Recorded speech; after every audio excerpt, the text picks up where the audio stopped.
ക്ലൈമാക്സിൽ സുരേഷ് കൃഷ്ണ നല്ല രസമുണ്ടായിരുന്നു. ഒരു വൺ ടൈം വാച്ചബിളായിട്ട് ഫീൽ ചെയ്തു. ഒരു one time watchable comedy movie. Second half ഒരു വിധം നല്ലായിരുന്നു പടം. സൂപ്പർ സിന്ദഗി മറ്റൊരു വെള്ളിയാഴ്ച മറ്റൊരു ധ്യാൻ മൂവി. ഒരു ഫൺ ടൈം വാച്ചബിൾ മൂവിയായിരുന്നു. നമ്മുടെ മുകേഷിൻ്റെയും ധ്യാൻ്റെയും കോമ്പിനേഷൻ രസമുണ്ടായിരുന്നു. പിന്നെ ക്ലൈമാക്സിൽ സുരേഷ് കൃഷ്ണ നല്ല രസമുണ്ടായിരുന്നു. സിനിമാറ്റോഗ്രഫി അത്യാവശ്യം കൊള്ളാം.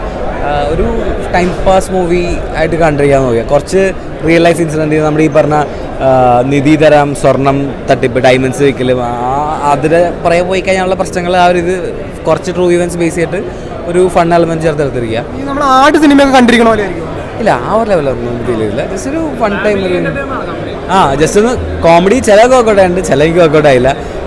ധ്യാൻ്റെയും ഈ പറഞ്ഞ ജോണി ആൻഡ്രി പിന്നെ ഇവരുടെ നമ്മുടെ മുകേഷിൻ്റെ കോമ്പിനേഷൻസ് ഉണ്ടായിരുന്നു. ക്ലൈമാക്സിൽ സുരേഷ് കൃഷ്ണയാണ് അത് അത്യാവശ്യം പൊളിച്ചിരിക്കുന്നത്. സോ മൊത്തത്തിൽ ഒരു ടൈം പാസ് മൂവിയെ കണ്ടിരിക്കാന്ന് മൂവി, മറ്റൊരു ധ്യാൻ പടം. സൂപ്പർ സിന്ദഗി എനിക്ക് പടം ഒരു വൺ ടൈം വാച്ചബിളായിട്ട് ഫീൽ ചെയ്തു. ഒരു one time watchable comedy movie അങ്ങനെയാണ് പറയാം. തുടക്കത്തിൽ അതിൻ്റെ തുടക്കം കുറച്ച് രാഗടിച്ച് തുടങ്ങിയെങ്കിലും ജോണി ആൻ്റണിയുടെ എൻട്രിയോടുകൂടി പടത്തിൻ്റെ ലെവൽ അങ്ങോട്ട് മാറി. അതൊരു ഫുൾ കോമഡിയിലേക്ക് പിന്നെ മാറാണ്. അതായത് ജോണി ആൻ്റണി, മുകേഷ്, അതേപോലെ തന്നെ ധ്യാൻ, ഇവരുടെ മൂന്ന് പേരുടെ കോംബോ നല്ല രീതിയിൽ വന്നിട്ടുണ്ട്. അതേപോലെ തന്നെ സെക്കൻഡ് ഹാഫ് തൊട്ട് വേറൊരു കഥാപാത്രം കൂടി എൻട്രി ചെയ്യാണ്, സുരേഷ് കൃഷ്ണ. പുള്ളിക്കാരൻ ഇതുവരെ ചെയ്യാത്ത ഒരു കഥാപാത്രമായിട്ട് എനിക്ക് തോന്നിയത്.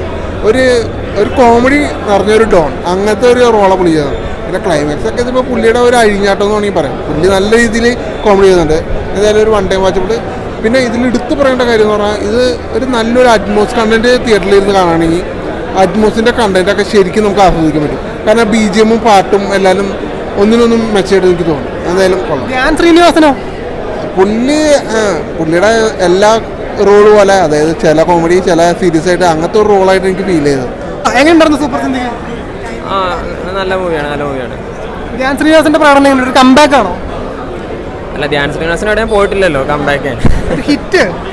എനിക്ക് സത്യം പറഞ്ഞാൽ ഞാൻ ഇഷ്ടപ്പെട്ടു. പിന്നെ തിയേറ്ററിൽ അവസാനമൊക്കെ ഒരു സെക്കൻഡ് ഹാഫ് ഒരു വിധം നല്ലായിരുന്നു പടം.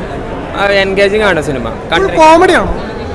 കോമഡി ഉണ്ട്. മുകേഷൊക്കെ വരുമ്പോൾ തന്നെ നമുക്ക് ചിന്തിക്കാമല്ലോ. പിന്നെ അതേപോലെ തന്നെ സുരേഷ് കൃഷ്ണയുടെ റോളൊക്കെ നൈസായിരുന്നു.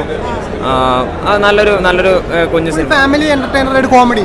100%. കുട്ടികൾക്കൊക്കെ പറ്റുന്ന കോമഡിയാണോ എല്ലാവർക്കും പറ്റുന്ന കോമഡിയാണോ? അങ്ങനെ ഇപ്പോൾ കോമഡി ഇപ്പോൾ പ്രായമുള്ളവരും ചിരിക്കുന്നുണ്ട്, അല്ലാത്തവരും ചിരിക്കുന്നുണ്ട്. പക്ഷെ നല്ലൊരു പടമാണ് സൂപ്പർ സിന്ദഗി.